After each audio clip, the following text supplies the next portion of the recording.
Hello and welcome to the show. This has been the most problematic video ever. I think this is like the sixth time? I don't know, I lost count. Yeah, we're having so many problems with this. But never mind, we have a challenge for you today. This one was sent in by TG9700 Gaming. Basically, it's the drift lap of Fujimi. Now, to make things interesting, we were to build and tune our cars completely blind, so we have no idea what these things drive like. We've never driven them before.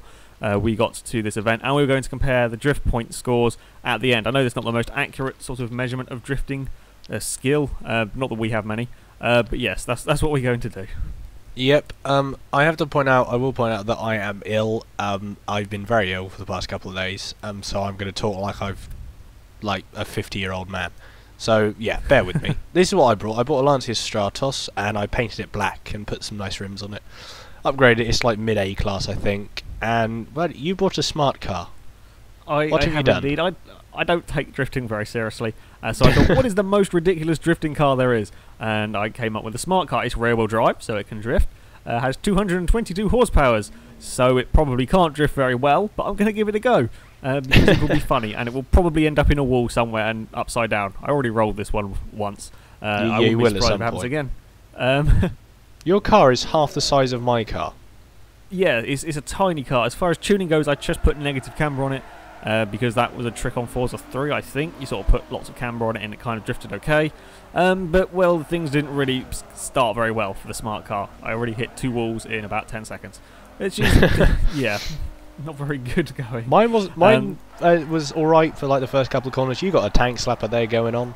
Yeah, the short wheelbase causes a few issues for the smart car. Yeah, they're not fantastic. We are drifting.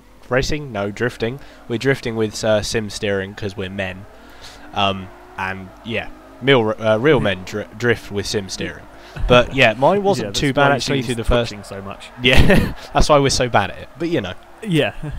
I was still having not much luck. That's like my second spin within a few corners of each other. I kind of, as you saw there, it did actually drift for a little bit. It's a very weird car to get used to, this one. And early on, I was really quite struggling with it.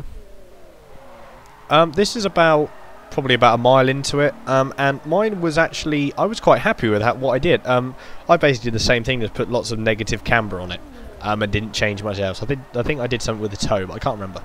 I just stopped on this bit of the track for some reason. My car just decided to just not do anything.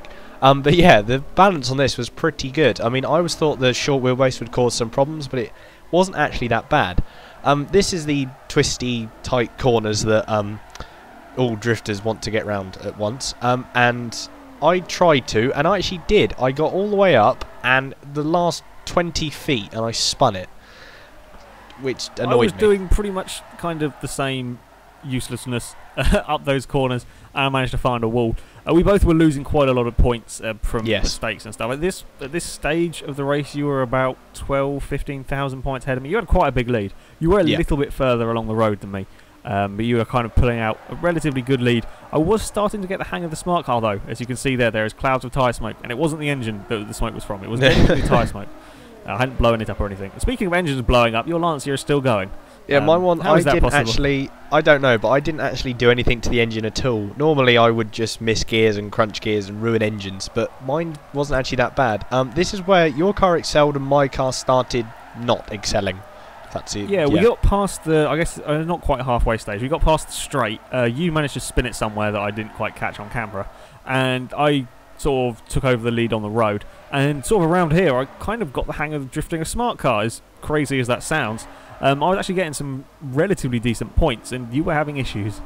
Yeah, I wasn't doing, like, as soon as you get past the straight, the excuse me, the track narrows up, and that's when I was just carrying too much speed into the corners, and then that just affected my entry and exit through sliding the car. And yeah, I spun it. Yeah, we know what we're talking about. Yeah, it's just been perfectly in front of the camera. Well done. Just say it was planned. and it's all good. While I was kind of getting the hang of the smart car, it was still quite tricky, and yeah, I don't know how I saved that. I actually didn't lose any points from that, which is amazing, considering... I can't see how. Yeah, I don't know. It must have just sort of been on the limit or whatever. And look at that, it was going sideways properly, very briefly. That is a smart car drifting. I genuinely... It's not going to be... I don't think it'd be in D1. I can't see that happening, to be honest. It should be. It would be brilliant fun. It'd be an interesting spectator sport.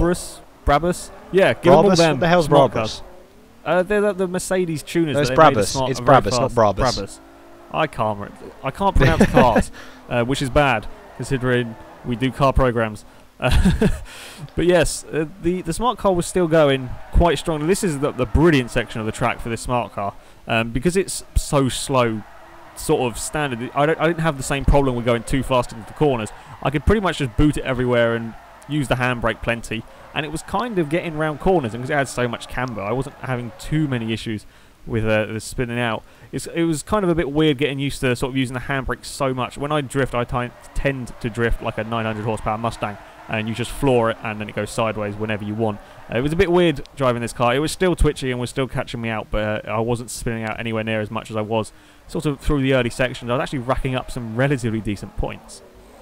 This is where I started, literally I started going downhill, points-wise and just drifting-wise in general. The problem with me, because I was carrying way too much speed into the corners, and when I carried too much speed and crashed, I got annoyed, and then which caused me to go even faster, which then made me crash more, which got me even more annoyed.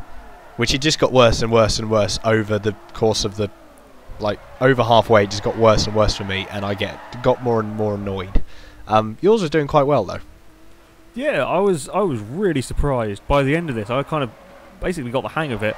And yeah, the smart car was a really surprisingly good sort of, I wouldn't say it was a good drift car, but it was surprising sort of how many points I was racking up. I mean, okay, we're not very good at drifting and we have no clue, but look at that. That looked properly sideways. we were getting some decent enough points, or I was anyway, by the end. And of course, we had to crash right at the end just because, yeah, why not? Yeah, the smart car was a real surprise, actually, that we even managed to make it to the end. Mine... Through the first part, it was really good. I really enjoyed it. But through the second part, I hated it with a passion. We were going to do live recording for this, but the words that I used probably weren't appropriate for YouTube. Yeah, it's best not to use live recording when we're doing stuff that will annoy you. But no, I hated it through the second half. But I mean, I can't really get in the car. We just crashed. Look, I was just doing some celebratory donuts. And on a track that's 4 feet wide. Yeah, probably wasn't the smartest idea I ever had. Anyway, the scores from the run.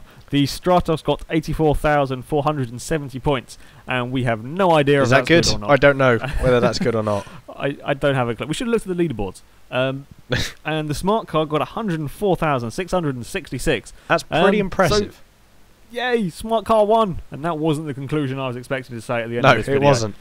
So what we can devise from this test is that a smart car which is 3 foot long is better than a Lancia Stratos, which is a rally car at drifting. Yes, that is the conclusion we're going to have to come to. I wasn't expecting any of that. But there we go. Yeah, we are not very good at drifting. That's a useless fact for you. Yes, you should build smart cars and drift them because they're awesome. Anyway, that is it for this video, guys, so thank you very much for watching. As ever, if you have challenges you want to see us do, leave them in the comment section and we will probably give some of them a go. Until next time, though, goodbye.